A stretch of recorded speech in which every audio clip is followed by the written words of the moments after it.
તો દેવભૂમિ દ્વારકા જિલ્લાના જામખંભાળિયા પાસેના સલાયામાં ચૈત્રી નવરાત્રિની વિશેષ ઉજવણી કરવામાં આવતી હોય છે।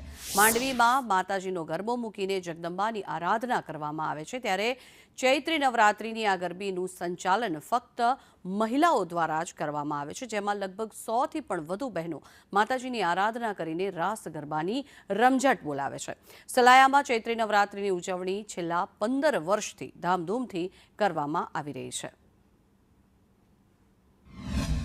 દર વર્ષે સલાયા લોહાણા માજનવાડીમાં જેમ ચૈત્ર નવરાત્રિ ઉજવવામાં આવે છે, આજ વખતે પણ ચૈત્ર નવરાત્રિનું આયોજન કરવામાં આવેલું છે, જેમાં બધું જ નિયંત્રણ અને માર્ગદર્શન એ બહેનો દ્વારા કરવામાં આવે છે। અહીંયા નાનીથી કરીને મોટી બહેનો, બધી જ બહેનો અહીંયા ગરબા રમવા આવે છે। બધી જ બહેનો ભક્તિભાવથી અને મનના આનંદ અને ઉલ્લાસથી ગરબા રમે છે। અને આસો સુદ નવરાત્રિની જેમ આ પણ નવરાત્રિ અહીંયા સલાયાની પ્રખ્યાત નવરાત્રિ તરીકે કહી શકીએ। તેમજ અંતે અમે બધા અલ્પાહાર લઈએ છીએ અને છૂટા પડીએ છીએ। સલાયા લોહાણા મહાજન સંચાલિત નવરાત્રિ સમિતિ દ્વારા દર વર્ષે આસો મહિનામાં તથા ચૈત્ર મહિનામાં બંને વખત નવરાત્રિ ઉજવવામાં આવે છે।